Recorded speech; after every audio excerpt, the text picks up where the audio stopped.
অনেকের মনে প্রশ্ন জাগতে পারে যে বাবা, হরিকথার সেই একই লীলা, একই গুণগাথা, একই চরিত্র, একই তত্ত্ব, এ তো আগেও শুনেছি।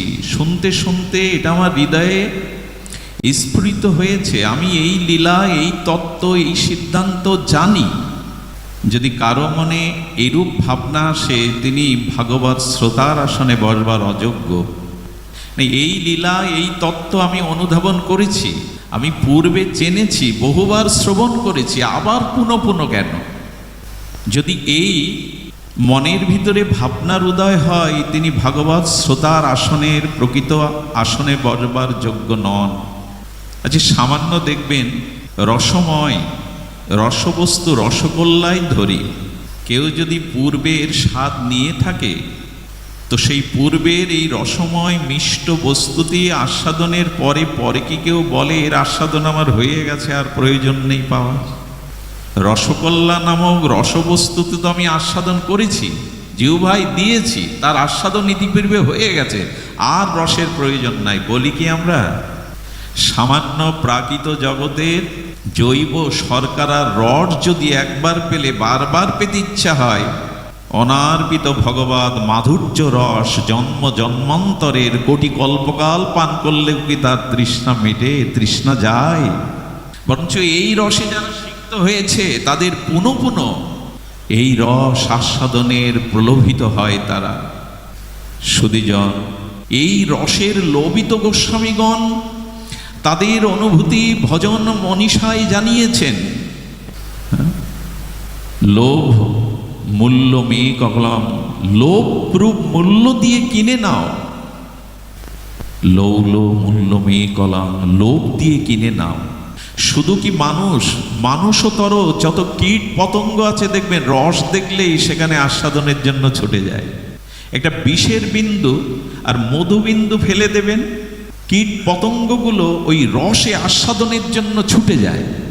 রস আস্বাদনের অভিলাষ, স্পৃহা প্রত্যেকটি প্রাণীর মধ্যেই আছে।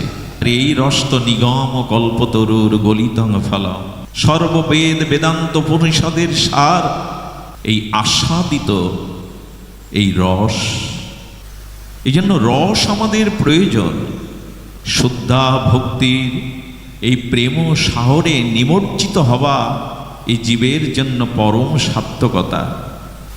সুধীজন, মুক্তানামপি সিদ্ধনাং নারায়ণ পরায়ণ, কি বলছেন এখানে? দুর্লভ বসন্ত আত্মা কোটি সৌপি মহামুনে।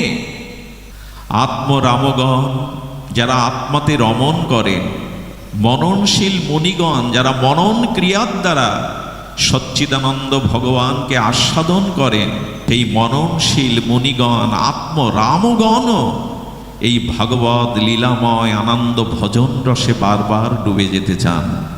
সাধারণ জীবের কি কথা? এই রস আস্বাদিত কেন না, তার দৃষ্টান্ত বলেছেন। ভিখারি কেন ভিক্ষা করে? প্রশ্ন করুন তো, তুমি কেন মানুষের দুয়ারে হাত পাতো? ভিক্ষা কেন করো? বলে ভিক্ষার প্রয়োজন এই জন্য, কিছুটা অর্থের প্রয়োজন আমার। বলে অর্থের কেন প্রয়োজন? বলে অর্থ, এই প্রয়োজন তত্ত্বটি না থাকলে না খেয়ে মরতে হবে, অন্য কেউ খাওয়াতে পারবো না, নিজেকেও না খেয়ে মরতে হবে। এবার তাকে প্রশ্ন করুন তো, যে অর্থের প্রয়োজন, জীবিকার প্রয়োজন, দুটো মুখ গ্রাসাস্বাদন করবে, অন্ন আস্বাদন করবে, তো খাও কেন? বলল অন্ন ব্যঞ্জনাদি যা পাই, এটা পাই কেন? ক্ষুধা নিবৃত্তির জন্য। ক্ষুধা আছে তো, ক্ষুধা নিবৃত্তির জন্য। বলো ক্ষুধা নিবৃত্তি কেন? বল ক্ষুধা নিবৃত্তি এই জন্য, ক্ষুধাতে তো শান্তি নাই, ক্ষুধা নিবৃত্তি হলে কিছুটা শান্তি মেলে। জঠর অগ্নির জ্বালাতে শান্তি থাকে না। এই জন্য স্বামীজি বলেছিলেন, ক্ষুধার্ত মানুষের সামনে ধর্মোপদেশ দিতে যেও না, পারলে তার ক্ষুধার কিছুটা অন্ন মুখে তুলে দাও, ব্যবস্থা করো। ক্ষুধার্ত ব্যক্তির সামনে ধর্মোপদেশ দেওয়াটা একরকম তাকে অপমান করা। আগে তাকে দুটো দাও। ক্ষুধা নিবৃত্তি হলে শান্তি আসে। এর একটি কিন্তু আরেকটি সূত্রে গাথা। ভিক্ষা করি কেন? অর্থ উপার্জনের জন্য। অর্থ কেন প্রয়োজন? জীবিকার কেন প্রয়োজন? না অর্থাদি না হলে অন্নাদি দ্রব্য আমি পাবো না। অন্নাদি প্রয়োজন কেন? সেটা আস্বাদনের জন্য, ক্ষুধা নিবৃত্তির জন্য। ক্ষুধা নিবৃত্তি কেন? বলে ক্ষুধা নিবৃত্তি না হলে শান্তি পাবো না। এখন প্রশ্ন হচ্ছে, সেই ভিখারি তত্ত্বত ক্রমোন্নতিতে ওই জায়গায় পৌঁছাচ্ছে যে আমার শান্তি প্রয়োজন। প্রয়োজন কি না বাবা? এখন একটার পরে একটি সূত্রে উনি ভিক্ষা করছেন। অর্থ অন্নের জন্য, অন্ন ক্ষুধা নিবৃত্তির জন্য। ক্ষুধা নিবৃত্তি কিসের জন্য? শান্তির জন্য। ক্ষুধার জ্বালায় তো শান্তি অবহিত হয়ে যায়, অর্থাৎ উনিও শান্তি চাইছেন। এই লোকত্রিয় দিব্য অন্তর শান্তিটি, আত্মার প্রসন্নতা একমাত্র ভগবদ রসেই সিক্ত হয়, অন্য কিছু দ্বারা হয় না। ভগবদ রসেই কেবল এটি সিক্ত হয়। এটি বেদ মাতা বলে দিয়েছেন। সকলেই আমরা অত্যন্তিক শ্রেয় বা সুখের অনুসন্ধান করি, শান্তির অনুসন্ধান করি। নিখিল বেদাদি শাস্ত্র তাদের প্রতিপাদ্য বিষয়ে জীব শান্তিকামী। প্রত্যেকটি জীবের অন্তরে অত্যন্তিক অভিলাষ শান্তি চায়, অত্যন্তিক সুখ চায়। এই বস্তুটি অন্য কোথা থেকেও পাওয়া যাবে না। অন্তরের যে আত্মার প্রসন্নতা, এটি একমাত্র ভগবত রসেই সম্ভব। এই জন্য বললেন, আমার শ্রীমান গৌর হরি নিতাই চাঁদের অপর করুণার এই মহাদান, এই প্রেম রসে, ব্রজ রসে, এই সিঙ্গার রূপ রসসাগরে যারা নিমজ্জিত হলো না, তারা অনন্ত সাগরে ডুবে রইল। তাদের অনন্ত সাগরে ডুবে থাকা ছাড়া আর কোনো উপায় নাই। এই অনন্ত সাগর থেকে আমাদের এই ব্রজভক্তি, শুদ্ধা প্রীতি ভক্তির জন্য, শুদ্ধা ভক্তি সুদুর্লভতা থাকলেও এটা পাওয়া চাই। সুধীজন, শুদ্ধা ভক্তির, এই প্রীতি ভক্তির বড় প্রয়োজন। তবে প্রয়োজন তত্ত্বে পৌঁছানোর আগে বেদ মাতা শ্রুতি স্মৃতি আমাদের কিছুটা ক্রম বলেছেন। আমরা সেই শুদ্ধা ভক্তির স্তরে যাওয়ার আগে এই ক্রমগুলি কিঞ্চিত আস্বাদন করব। প্রয়োজন তত্ত্ব, এই অপ্রাকৃত মাধুর্য রস সিক্ত হতে গেলে, জয় নিতাই গৌর প্রেমানন্দে হরি বল। বাবাকে নিয়ে আসুন, জয় শ্রীরাধে। আমরা সেই মুখ্য প্রয়োজন সাধ্য বস্তুরই অনুসন্ধানে একটু রত হব। জয় রাধে।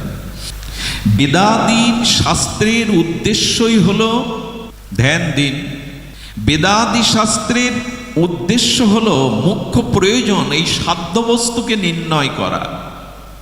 এই সাধ্যবস্তু নির্ণয়ের জন্য নিখিল বেদাদি শাস্ত্র আমাদের জানিয়েছেন, প্রথমে হিংসামুক্ত ভক্তিচ্ছামূলক সকাম কর্ম দিয়ে আমাদের জীবন শুরু হয়।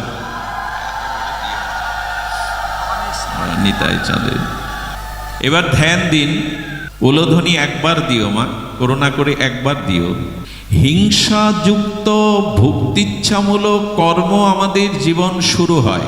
দেখুন, আমরা যে কর্ম করি, সেই কর্ম ভোগের ইচ্ছা নিয়ে কিছুটা হিংসাযুক্ত হয়ে কর্ম করি। ভগবান আমাদের নির্ণয় করেছেন, শ্রুতি স্মৃতি শাস্ত্র বলেছেন, আমাদের জীবনটা অনেকটা শুরু হয় এই ভক্তিচ্ছামূলক হিংসা কর্ম দিয়ে।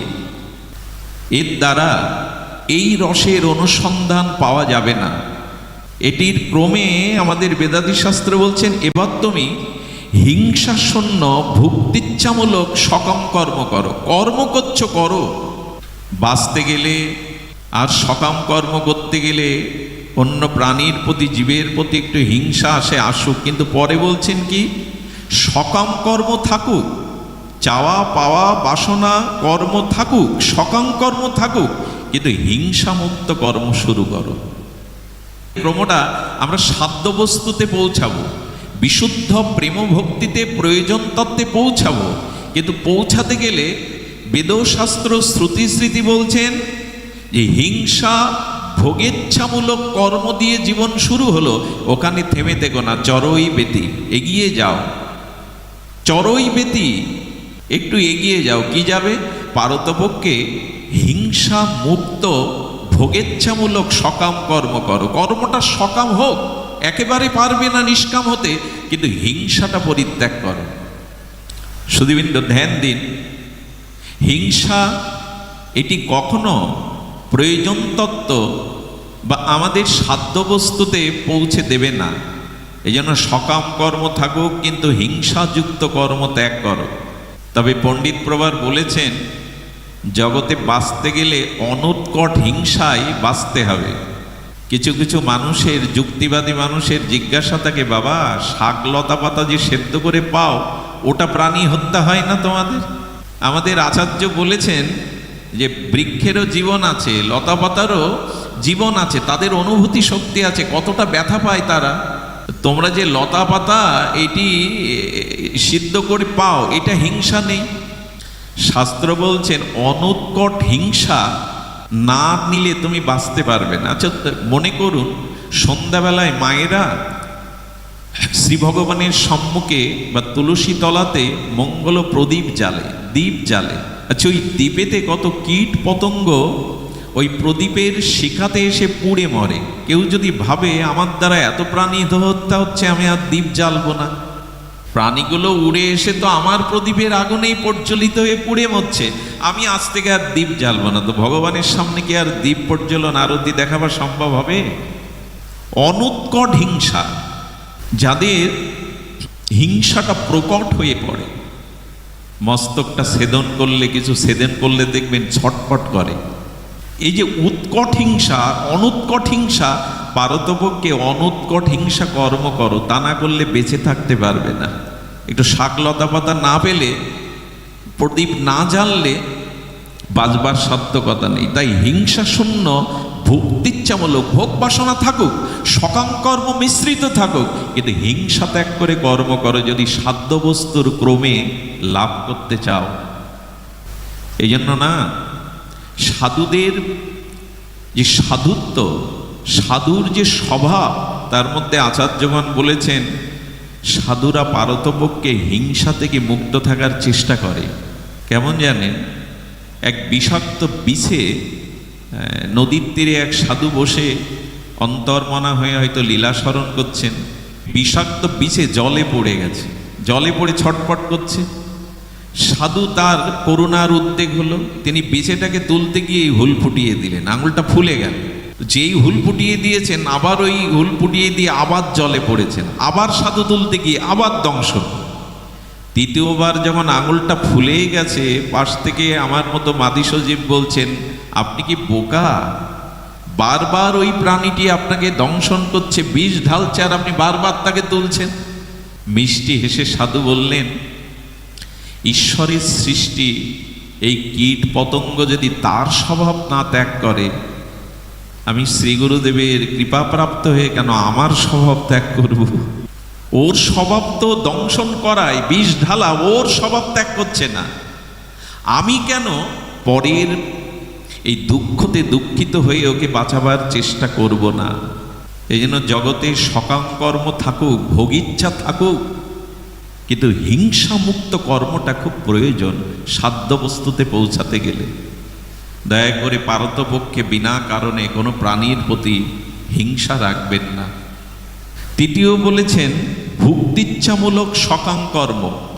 ভোগ চাই না, অনন্ত জন্মের এই ভোগাচ্ছন্ন হৃদয়, ভোগে আসক্ত প্রবৃত্তিময় হৃদয় সহজে ভোগ বাসনা যেতে চায় না, কিন্তু চরই বেদে এগিয়ে যেতে হবে তোমায়। এই সকাম কর্ম থেকে, হিংসা ভুক্তিচ্ছামূলক কর্ম থেকে, অহিংসা ভুক্তিচ্ছামূলক সকাম কর্ম থেকে এবার তোমাকে সকাম কর্মে আসতে হবে। তবে মুক্তিচ্ছামূলক সকাম কর্ম, ভক্তিচ্ছামূলক কর্ম নাই। ভোগ হয়ে গেছে। একটা অনুরোধ করি, আদেশ দেওয়ার তো অধিকার নাই, যোগ্যতাও নাই।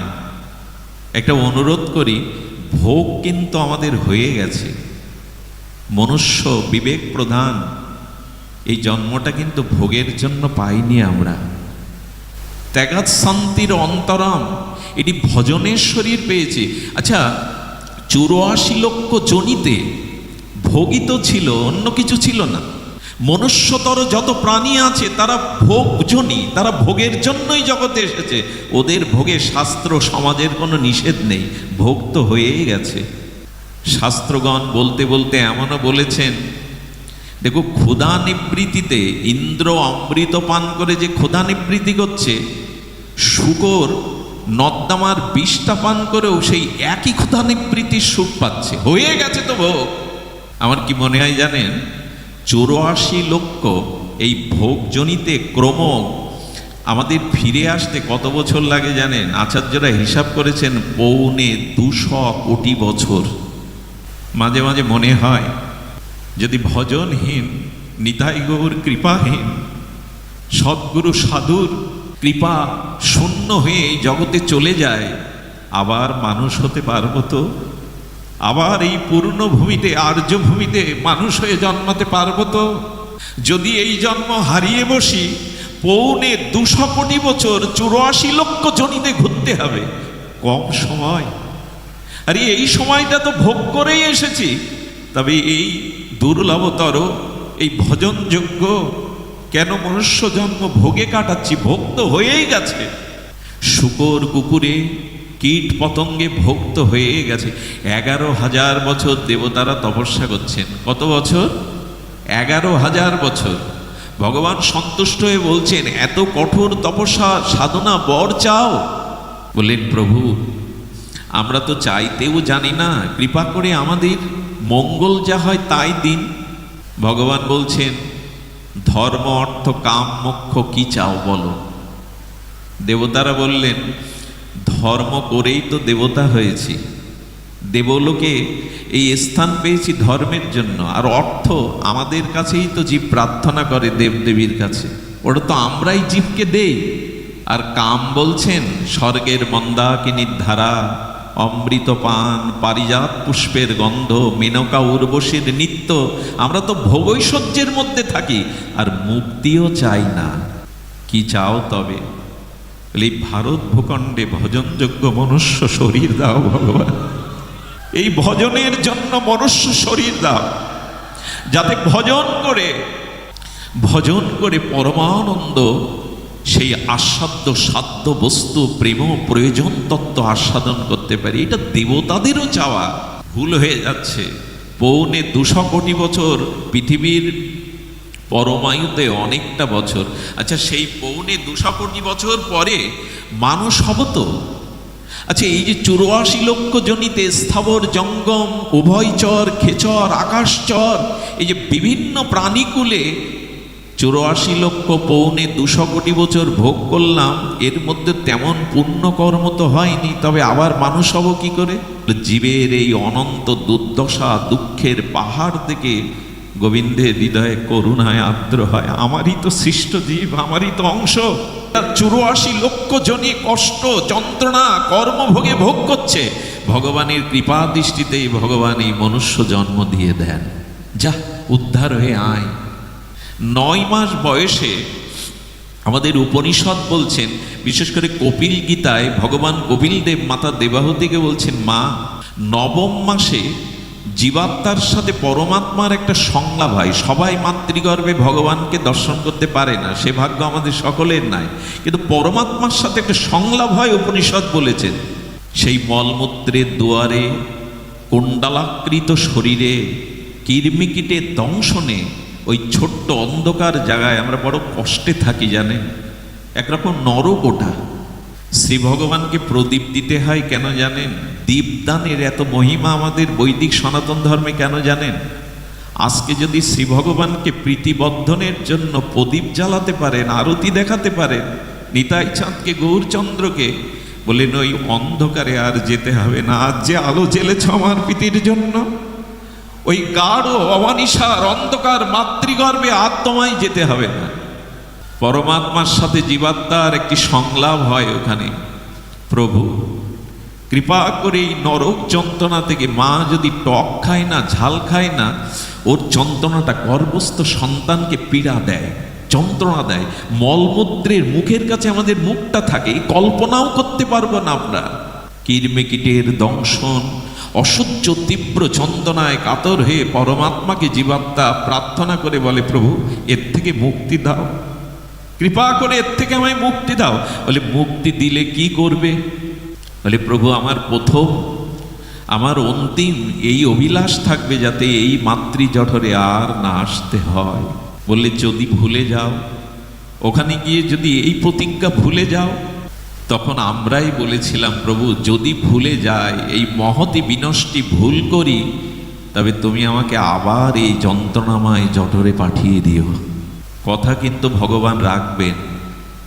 আমার মনে হয় আমরা কেন আপনাদের দুয়ারে আসি জানেন? শ্রী গুরুদেবের কুকুর হয়ে ঘেউ ঘেউ করি কেন জানেন? ওই কথাটা মনে করিয়ে দেওয়ার জন্য। তুমি কথা দিয়ে এসেছিলে, ভুল করো না, আর ওই অনন্ত নরকময় অন্ধকারে যেও না, এটা জাগাবার জন্য, এই কথাটা বলবার জন্য শ্রী গুরুদেবের কুকুর হয়ে ঘেউ ঘেউ করা। জন্মটাকে নষ্ট করলে আর পাবো না, মহতি বিনষ্টি হয়ে যাবে। এই জন্য ভক্তগণ তাদের স্বভাবত দন্যে কাতর হয়ে মহাপ্রভুকে প্রার্থনা করে, মহাপ্রভু যদি মনুষ্য জন্ম হারিয়ে বসি ভাগ্য দোষে, দুর্ভাগ্য দোষে, তবে যদি পশুজনী দাও। হরিদাস ঠাকুর মহাপ্রভুকে বলেছিল, প্রভু যে কর্ম করে যাচ্ছি কি দন্য ঠাকুরের, যে কর্ম করছি তাতে মানুষ হব এই ভূখণ্ডে, ভাগ্য আমার হবে না। তবে যদি প্রারব্ধ দোষে জন্ম নেই, আর যদি কুকুর জন্ম হয় ভালো, তবে একটু ভক্তের দুয়ারে দিও। এটা আমার আবেগ নয়, 250 কোটি বছর এই ভোগ করে এসছি, এই যন্ত্রণা পেয়ে এসছি, আর মুক্তির দুয়ার স্বরূপ এই দুর্লভ মনুষ্য জন্ম আর্য ভূমিতে, নিতাই চৈতন্যের করুণার এই প্রেম চিন্তামণি ভূমিতে এসেও যদি আবার সেই ভোগে মেতে থাকি, মুখ দেখাবো কি করে তাকে? এজন্য বললেন মুক্তিচ্ছামূলক সকাম কর্ম করো, ভোগেচ্ছামূলক কর্ম ছেড়ে দাও। এবার ভোগ হয়ে গেছে, এবার মুক্তির জন্য, এই ভববন্ধন ছিন্ন করার জন্য মুক্তিচ্ছামূলক সকাম কর্ম করো। এই জন্য বেদে কর্মকাণ্ডের বিধান।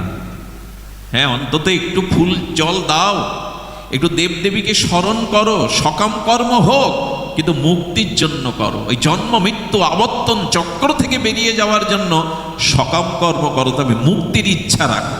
বলে তাতেও কিন্তু সাধ্যবস্তু মিলবে না, এটা অনেক দূরে। বললেন এইবার সকাম মুক্তিচ্ছামূলক কর্ম থেকে যদি সদ্গুরুদেবের কৃপা হয়, শাস্ত্রের কিঞ্চিত জ্ঞান আর সাধুমুখে সাধু সঙ্গে মহৎ কৃপায় যদি আসে, তবে এক কাজ করো, এবার নিষ্কাম কর্ম শুরু করো। এবার এই সিঁড়িতে এসো। কর্ম নিষ্কাম করবার কথা আমাদের সার্বভৌম শাস্ত্র গীতাতে বারবার বলেছেন, ফলের আশা করতে যেও না গো, কার্মান্যে বাদিকার আসতে মা ফলে সুকদাচন। কার মুখস্থ নয়, এটা তো আমাদের গলায় ঝোলানো আছে সাইনবোর্ড। সবাই বলে কার্মান্যে বাদিকার আসতে মা ফলেষু কদাচন। না, ফলের আশা করো না, ফলটা তোমার হাতে নাই। এই জন্য ভাগবত আমাদের শিখিয়েছেন এই অত্যান্তিক নিষ্কাম কর্মের কথা। না, অনেক হয়েছে, সকাম কর্ম অনেক করেছ, এবার নিষ্কাম কর্ম। নিষ্কাম কর্ম করলেই যে ব্রজভক্তি পাবো, প্রীতি ভক্তি পাবো তা কিন্তু নয়, আরও বাকি আছে, সোপানের বাকি আছে। বলে নিষ্কাম কর্ম করতে করতে একটা জিনিস পাবে, পরোক্ষ জ্ঞান। যখনই নিষ্কাম কর্ম তোমার দ্বারা আচারিত হবে, তখন ওই নিষ্কাম কর্মের একটা ফল হবে পরোক্ষ জ্ঞান। পরোক্ষ জ্ঞান মানে তখন তত্ত্ববস্তুর জ্ঞানটা আসবে। তত্ত্ববস্তু কে, কি, কিসে আমার বন্ধন মুক্তি, কিসে আমার শ্রেয়, কিসে আমার কল্যাণ, তবে সেই জ্ঞানটা পরোক্ষ জ্ঞান। পরোক্ষ মানে অপরের মুখে শুনে শুনে যে জ্ঞান, প্রত্যক্ষ জ্ঞান নয়। এই পরোক্ষ জ্ঞান আসতে আসতে ধীরে ধীরে অপরোক্ষ জ্ঞান আসবে। অপরোক্ষ জ্ঞান মানে, আচ্ছা ভাগবতে শ্রবণ করলেন, এ দেহ পচা দেহ, এ দেহ পুজ রক্তময়, হাড় মাংস অমেধ্য এই দেহ। আচ্ছা এইটি কতবার ভাগবতে শুনেছি, এই রক্ত মাংসের পিণ্ড, এই জরা ব্যাধিময় এই শরীর। হ্যাঁ, শরীরকে আমরা যতই শুদ্ধ করার চেষ্টা করি, শরীর অশুদ্ধই রয়ে যায়। এই প্রপঞ্চময় শরীর, এটি একদিন ছাই হবে, অমুক তমুক শুনলাম, এটা পরোক্ষ জ্ঞান। গুরু মহারাজ এক আস্বাদন দিয়েছে, এটা শুনে আপনি বাড়ি ফিরছেন, হঠাৎ একটা শ্মশান দেখলেন, সেই শ্মশানে আলো জ্বলছে, আর দেখলেন নদীতে ভেসে আসা একটা লাশ ওই শ্মশানে চরে উঠে আছে। সেই লাশটি পচে গলে ভীষণ দুর্গন্ধে অনন্ত পোকামাকড়ে কিলবিল করছে। ওই দিকে তাকিয়ে আপনার ভেতরে এমন একটা অনুভূতি প্রবেশ করলো, দেহের পরিণাম এই বিভৎস গন্ধ, অসংখ্য কীটমিকিট পচে গলে ফুলে গেছে। বাড়ি গিয়ে যদি মা বলে খোকা খেয়ে নে, বললো মা খেতে ভালো লাগছে না, ওই অনুভূতি কাজ করছে। এই শরীর, এই অনন্ত কীট পতঙ্গ, দুর্গন্ধ, বিভৎসতা, রাত্রে খেতে পারলেন না, নয়ন মনে ওই পচা দুর্গন্ধ গলিত বিভৎস ওই লাশের স্মৃতি ভাসতে লাগলো। ওটাই হলো অপরোক্ষ জ্ঞান। তখন ভাবলেন, আমাদের ফরিদপুরের এক ডাক্তারবাবু ছিল, জানেন, ডাক্তারি করতে গেলে তাদের অনেক পরীক্ষা নিরীক্ষা, ধৈর্যের পরীক্ষা দিতে হয়। বড় পণ্ডিতজি বলছেন, এই ফরিদপুরের এক ডাক্তার, তিনি ডাক্তারি পাশ করে প্রফেসরের সাথে শবচ্ছেদ ঘরে গেছেন, লাশ কাটা ঘরে।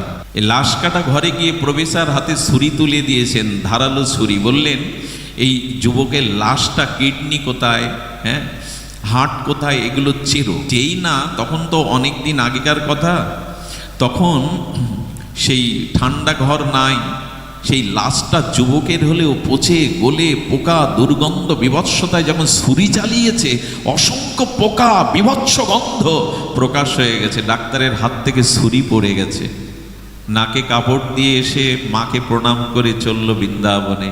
শরীরের পরিণাম এই, শরীরের পরিণতি এই। সিদ্ধ মনোহর দাস বাবাজির চরণ আশ্রয় করেছিলেন। জগতের রোগের চিকিৎসা করতে করতে তিনি ভবরোগের চিকিৎসক হয়ে অনেক উপরে উঠেছিলেন অনুভূতির রাজ্যে, আর ফিরে আসেননি। এই হলো অপরোক্ষ জ্ঞান। পরোক্ষ জ্ঞানের পরে আমাদের মাঝে আসে অপরোক্ষ জ্ঞান। যখন অপরোক্ষ জ্ঞান আসে, তখন নির্বিশেষ ব্রহ্ম সাক্ষাৎকার, আত্ম উপলব্ধি আসে। অপরোক্ষ জ্ঞান এলো মানে তখন তার আত্ম সাক্ষাৎকারের সময় আছে। আত্মদর্শন, আত্মচিন্তা, আত্ম উপলব্ধিতে আসে। তখন তার দেহাবেশ থাকে না, সে চিৎকণ এই আত্মতত্ত্বের বিভোর হয়ে যায়, আত্মদর্শনে বিভোর হয়ে যায়। যখন আত্মদর্শন হলো, তখন আত্মারও আত্মা, পরমাত্মার পরবস্থা, তার ভিতরে আংশিক সবিশেষ পরমাত্মার একটা আভাস আসে। না, তুমি তো শুধু নিরাকর নও, তুমি এত রসময়, আনন্দময়, তোমার ভাবনা, তোমার মননে, তোমার চিন্তনে, চিত্তে এত প্রশান্তি আসে। তবে তুমি নিরাকার না হয়ে যদি সাকার সবিশেষ হতে কত আনন্দ পেতাম। তখন এই নিরাকার আত্মদর্শন থেকে জীবের হৃদয়ে ভজন কৃপায় তার ভিতরে সবিশেষ পরমাত্মার সাক্ষাৎকারের অংশ বিশেষ আছে। আর তারপরে শ্রী গুরু চরণাশ্রয়, ভজন মহিমার দ্বারা ধীরে ধীরে ধীরে ধীরে সবিশেষ আর পরিপূর্ণ ভাগবত সাক্ষাৎকারের তার আত্মনিবেদন আসে। তার চিন্তা চেতনা চৈতন্য সবিশেষ সচ্চিদানন্দ যুগল বিগ্রহ হয়ে তার ভজনের আগ্রহ আসে। সচ্চিদানন্দ রূপকেই তখন তিনি আরাধনার বিষয়বস্তু করে নেন। সুধীবৃন্দ, এটি হলো আমাদের ক্রম, এইটি হলো আমাদের ক্রম। এই জন্য শুদ্ধা ভক্তির সুদুর্লভতা আছে, শুদ্ধা ভক্তির সুদুর্লভতা আছে, কিন্তু আমাদের জন্য এটা বড় সুলভ হয়ে গেছে। আমাদের জন্য এটা বড় সুলভ হয়ে গেছে। সেই সুলভটা হলো, আচ্ছা, এখন এই যে সাধ্যবস্তু ভক্তি বা প্রয়োজন তত্ত্ব প্রেম, এই প্রেমের সংজ্ঞা বলতে গিয়ে দেবশ্রীপাদ নারদ ভক্তিসূত্র রচনা করেছিলেন। প্রাপ্তির উপায় বলছেন এবার। এই সুদুর্লভা, এই কেবলা অহেতুকী প্রীতি ভক্তি, এটি পাওয়ার জন্য, প্রেম তত্ত্ব আস্বাদনের জন্য উনি 84 ভক্তিসূত্র রচনা করলেন। আমার কি মনে হয় জানেন, 108টা সূত্র করতে পারতেন না দেবশ্রীপাদ? আরো কম করতে পারতেন, 10-20টা। 84 সংখ্যা কেন? কাশীর এক বড় পণ্ডিত প্রবারকে প্রশ্ন করা হলো, বাবা, দেবশ্রীপাদ নারদ ভক্তি কল্পতরু, ওনার গায়ের বাতাস লাগলেই তার প্রেম ভক্তি হয়ে যায়। তা ভক্তি সূত্র 84 কেন করতে গেলেন? একটু বাড়াতে পারতেন। ওনারা তো অনুভবের দ্বারা উত্তর দিচ্ছেন, ভক্তি সূত্র একটিও যদি তোমার জীবনে আচরণে প্রতিভাত হয় সদ্গুরুদেবের কৃপায়, তবে 84 এই লক্ষ নয়, 84 লক্ষ জনিতে আর তোমাকে পরিভ্রমণ করতে হবে না। আর এই মরণশীল 84 জনিতে একটা ভক্তি সূত্র তুমি গ্রহণ করো, একটা ভক্তি সূত্রকে জীবনে ধারণ করো। এক চন্দ্রই তো জগৎকে জ্যোৎস্না প্লাবিত করে, বহু চন্দ্রের তো প্রয়োজন নাই। তেমন 84 এই জন্য একটা ভক্তি সূত্র অন্তত গ্রহণ করো, তাহলে আর এই মরণশীল জগতে পরিভ্রমণে আসতে হবে না। দেবশ্রীপাদের অনুভূতি, প্রথম ভক্তিসূত্র তিনি বলছেন যে ভক্তিসূত্রের প্রথমে বলছেন ভক্তি পরম প্রেম স্বরূপা। খুব সহজ করে সামান্য একটি সূত্র দিয়েছেন, প্রথম সূত্র, ভক্তি প্রেম স্বরূপিণী। শুদ্ধা ভক্তি বোঝাতে গিয়ে দেবশ্রীপাদ বলছেন প্রেম কেমন, প্রেম বিষয় তত্ত্বে, এই সাধ্য তত্ত্বে প্রেম কি, তার আকার কেমন, প্রেম কাকে বলে? বলছেন অনন্য মমতা। এখানে পরম মানে শ্রেষ্ঠ। ভক্তি পরম প্রেম স্বরূপিণী, অর্থাৎ পরম প্রেম। পরম প্রেম সহজে কি বলে? অনন্য মমতা। ভগবানের প্রতি যখন তোমার অনন্য মমতা আসবে, তার দর্শন বিহনে, তার লীলা বিহনে, তার নাম বিহনে যখন তোমার মধ্যে ব্যাকুলতা চরম উঠবে, বলে তার দৃষ্টান্ত কেমন, ব্যাকুলতা চরম কেমন? শুনুন, টিকাকারগণ বলছেন মাছকে না জল থেকে আলাদা করে দিন, মাছকে সরোবর থেকে আলাদা করে দিন। আচ্ছা, আলাদা করে ওকে পদ্মের কোমল পাপড়ির মধ্যে রাখুন, স্বর্ণ থালায় রাখুন, শান্তি পাবে কি কোনো মাছ বা মিন? যখনই জল ছাড়া হলো, তখন তীব্র উৎকণ্ঠা বেদনায় ছটফট করতে লাগে। যদি 24 ঘন্টা পরম প্রেমময়কে সেবার জন্য, পাওয়ার জন্য এরকম ছটফটনি আসে 24 ঘন্টা, একে বলে প্রেম। আমাদের তো নাই তা। খেয়ে পরে হেসে আসিয়ে সংসার রঙে রঙিন হয়ে তো বেশ আছি, ভালোই আছি। জল ছাড়া মাছ যেমন ছটফট করতে থাকে, কই তা তো হয় না। আমাদের এই দক্ষিণেশ্বরে আমাদের পরমহংসদেব প্রতিদিন সন্ধ্যায় এই ভাগীরথীর তীরে দক্ষিণেশ্বরের নাট মন্দিরে মুখ ঘষতেন। কি বলবো আপনাদের, মুখ ঘষতে ঘষতে মুখটা লাল আভা রক্তাক্ত হয়ে যেত। ওই অঞ্চলে তখন সাঁওতালদের নিম্ন শ্রেণীর কিছু মানুষদের বাস ছিল। তারা প্রতিদিন কাজ থেকে ফিরতে আর বলতো, ও স্বামীজি, তোমাদের ঠাকুরের কি মির্গির রোগ? প্রতিদিন সন্ধ্যা হলে ছটফট করে, মুখ ঘষে মেজেতে। এর কি উত্তর দেবে স্বামীজিরা? যে রোগ ওনার হয়েছে সে রোগ মনি ঋষিদেরও হয় না। ঠাকুর বলতেন, মা দিনমণি তো অস্ত গেল, দিন তো চলে গেল, কই দেখা তো দিলি না, দেখা তো পেলাম না। এই ছটপটানি, এই তীব্র যন্ত্রণা, তাকে পাওয়ার জন্য, সেবার জন্য, এটাকেই প্রেম বলে, এটাকেই শুদ্ধ ভক্তি বলে। সাধুদের হৃদয়ে এই উৎকট বেদনা, তাকে না পাওয়ার বেদনা। ঠাকুর পরবর্তীতে বলেছিলেন কথামৃতে, ওরে সংসারের জন্য, দুঃখ রোগে শোকের জন্য ঘটি ঘটি কাঁদিস, কই কৃষ্ণ বলে তো কাঁদলি না, তাকে পেলাম না বলে হৃদয়ের তো ব্যথা জাগলো না। এই মাছটা যেমন জলহীন ছটপট করতে করতে প্রাণ ত্যাগ করে দেয়। আচ্ছা, অনুরাগ না হলে তো প্রেম হয় না। সেই অনুরাগটা কেমন জানেন? আচ্ছা, রাগ আর অনুরাগ দুটো শব্দ আছে না বাবা?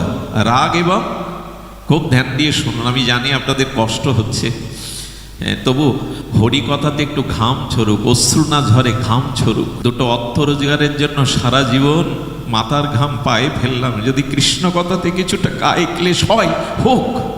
এ দেহকে তো অনেক সুখ দিয়েছে, হরি কথাতে যদি একটু ক্লেশ হয়, হোক। রাগ কেমন আপনারা জানেন, বাবাজির সুললিত কণ্ঠে ওনারা বন্দনা কীর্তন করছিলেন, শুনছিলাম দূরে দাঁড়িয়ে। এই রাগের শক্তি কেমন জানেন?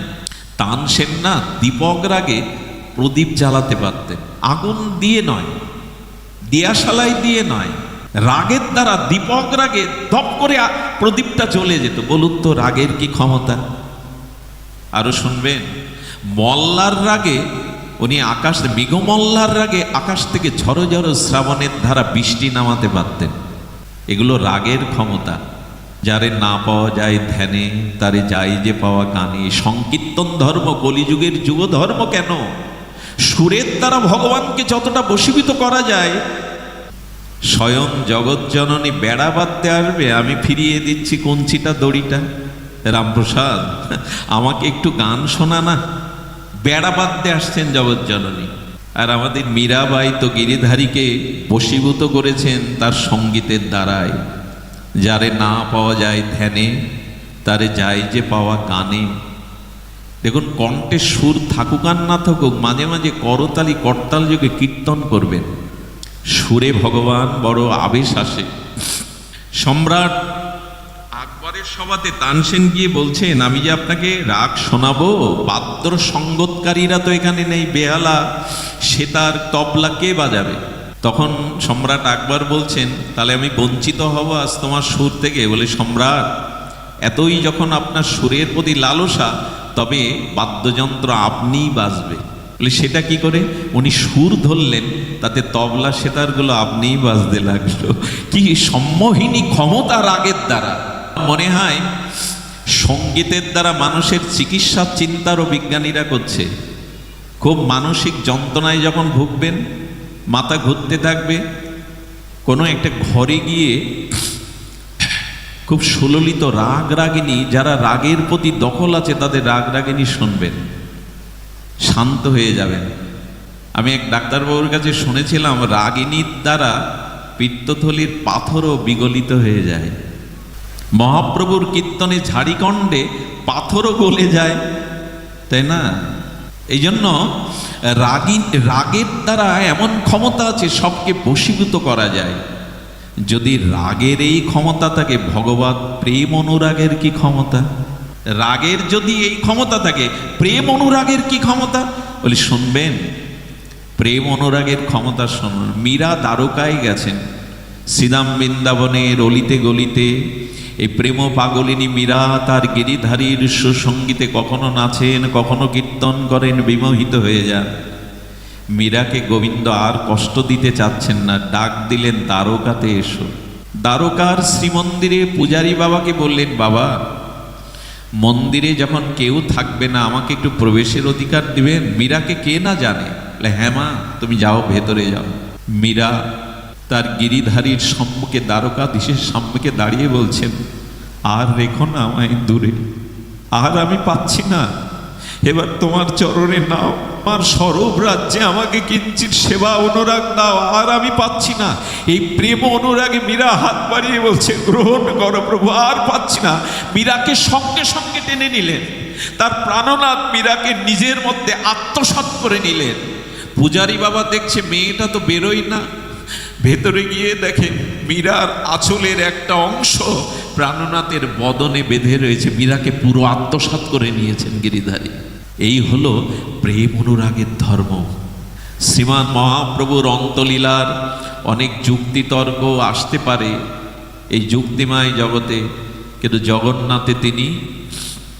জগন্নাথে তিনি অনুরাগে মিশেই গেলেন, আর দূরে থাকতে ইচ্ছা করে না।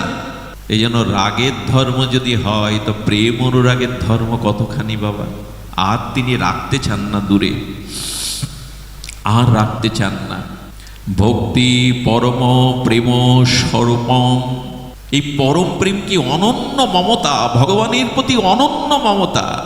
আর সকালে আমি এক জায়গায় গিয়েছিলাম, আমি নামটা নিচ্ছি না, একটা কমল ফুটেছে, গোলাপ, এই গোলাপ বলছে, এটা কমল ফুটেছে, পদ্ম ফুল, সেইটা তিনি তার প্রেমময়ী করুণাময়ীর শ্রীহস্তে দেবেন। খুব আলতো করে দলগুলো ছাড়ালেন। ছাড়ানোর পরে যে বিন্দুটা আছে, ফোঁটাটা আছে না, ওটার মধ্যে দেখবেন একটু শক্ত অংশ থাকে, ওটা হাত দিয়ে দিয়ে কোমল করে নিলেন, যাতে ওই কাটা অংশটা না থাকে। দাঁড়িয়ে দাঁড়িয়ে ভাবছিলাম, প্রীতি প্রেম না থাকলে এমনটা মনে হয় যদি কাটার আঘাতটাও প্রেমময়ীর কমল হস্তে লাগে, যদি লাগে। এজন্য অনুরাগ চাই, প্রেম অনুরাগের ধর্ম কি? সুধীজন, সেই যে জল ছাড়া মাছের যে এই যে ছটপটানি, উদ্বিগ্নতা, আবার কি লক্ষণ বলছেন আচার্যগণ, লক্ষণ করছেন আচার্যগণ। সুধীজন, ফণির মাথায় মণি থাকে এর আমরা শুনেছি, না দেখলেও। স্বাতী নক্ষত্রের স্পর্শকৃত জলবিন্দু কণা হাতির মাথায় পড়লে ওটা গজমতি হয়, সমুদ্রের শুক্তির মধ্যে পড়লে ওটা মুক্তায় রূপ নেয়, আর সর্প নাগরাজের মাথায় পড়লে ওটা নাগমণি হয়, সর্পমণি। আপনারা জানেন, ওই মণি যদি ফণি হারিয়ে বসে সর্প, তবে বড় উদ্বিগ্ন হয়ে ব্যাকুল হয়ে সেই মণি না পাওয়া পর্যন্ত তার প্রশস্তি হয় না। যদি সবিশেষ সচ্চিদানন্দ আনন্দ ঘন প্রেমময় ঐশ্বর্য মাধুর্যের পরাকাষ্ঠা সেই শ্যাম সুন্দরের জন্য, প্রেমময়ীর জন্য ওই মণিহারা ফণির মতো কারো হৃদয় চিত্ত ব্যাকুল হয়, এরই নাম ভক্তি। বলছি বটে, কিন্তু অনুভূতি তো হয় না। মণিহারা ফণির যে ব্যাকুলতা, তীব্র ব্যাকুলতা, এটা সহজে যদি হয়, এরই নাম ভক্তি, এরই নাম বিশুদ্ধ কেবলা প্রীতিময় ভক্তি। দেবশিবাদ নারদ ভক্তি সূত্রে বলছেন, এরই নাম ভক্তি। সুধীবৃন্দ, আর কেমন? ধ্যান দিয়ে শুনুন, দেখবেন পাখিটা খড়কুটো তার ঠোঁটে করে জোগাড় করে একটা মনের মতো বাসা বেঁধেছে। সেই বাসাতে দুটি ডিম পেড়েছিল, বড় আদর করে যত্ন করে রাত দিন সেই ডিমটাতে তাপ দিয়েছে। আচ্ছা, পাখিরা যখন ডিমে বাসার মধ্যে নিড়ের মধ্যে তাপ দেয়, দেখবেন ওদের চোখটা জগতের দিকে চেয়ে আছে, কিন্তু ডিমের দিকে গাঢ় লাল হয়ে যায়, যোগীদের মতো চোখ হয়ে যায়। ওই তা দিতে দিতে একদিন দেখছে সকালে ডিম দুটোর থেকে প্রকাশ হয়েছে সেই পাখির শাবক। পাখির শাবকটা যখন প্রকাশ হয়েছে, মা তখন শস্য অন্বেষণে মাঠ প্রান্তরে ওই ক্ষুধার্ত নবজাতক শাবকের জন্য শস্য অন্বেষণে গেছে। ওই শস্যের দানা যখন অন্বেষণে গেছে, সদ্য প্রকাশিত প্রস্ফুটিত ডিম থেকে ওই পাখির শাবকটি কি করে জানেন? চোখটা ফোটেনি, অর্ধনির্মিলিত চোখ, পাখাটা মেলতে পারেনি এখনো। চি চি করে যেমন মাকে ডাকে, যখন এই সংসার বাসাতে থেকেও আমরা ভগবানকে ওই মা হারা পাখির মতো করে ডাকতে পারবো, এরই নাম প্রেম, এরই নাম ভক্তি। চি চি করে পাখিটা ডাকছে, দেখবেন কাতর হয়ে অমনি করে সে ডাকছে তার মাকে।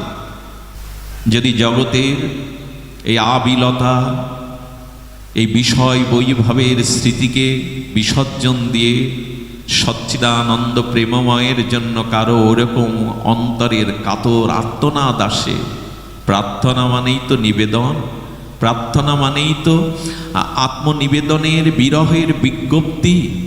সেই শূন্য হৃদয় পূর্ণের জন্য যে হাহাকার, এটাই তো প্রার্থনা, এটাই তো বিজ্ঞপ্তি।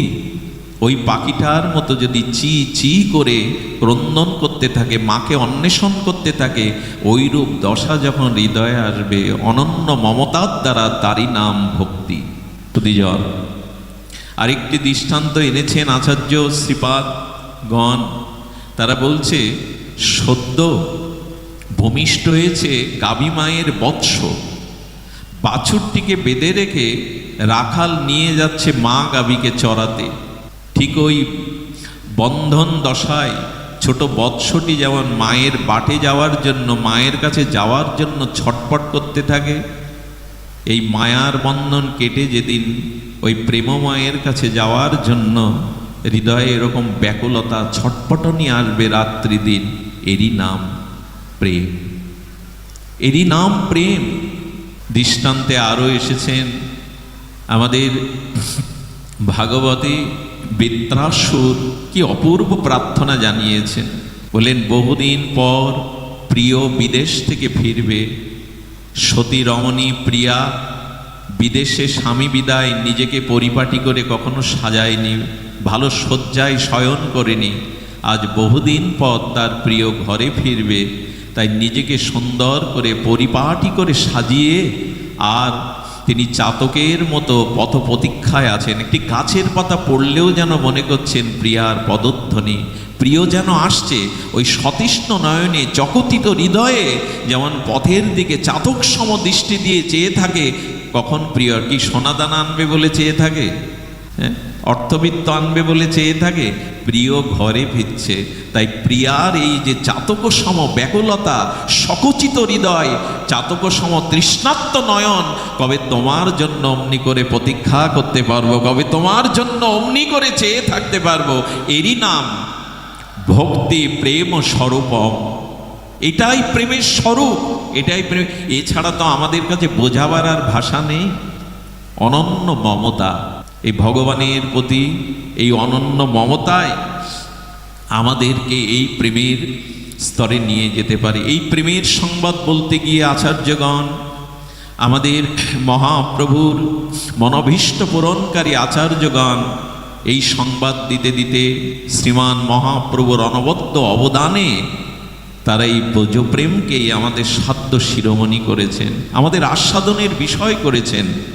শ্রীমান মহাপ্রভুর এই অনবদ্য অবদান, আরাধ্য ভগবান ব্রজেশ তনয়স্তদ্ধামং শ্রীবৃন্দাবনং রাম্যকাচি তপস্বনা ব্রজবধূ বর্গেন যা কল্পিতা, এই ভজন শ্রীমান মহাপ্রভুর অনার্পিত চরির মহা অবদান, আমরা যেন বঞ্চিত না হই। আমরা এই পূর্ণ ভূমিতে, এই আর্যাবর্তে শ্রীমান চৈতন্য মহাপ্রভুর অনুরাগের প্রেম লীলাময় এই ধুলিতে যদি এই অনুরাগ না জন্মায়, আমরা বড় বঞ্চিত হব গো।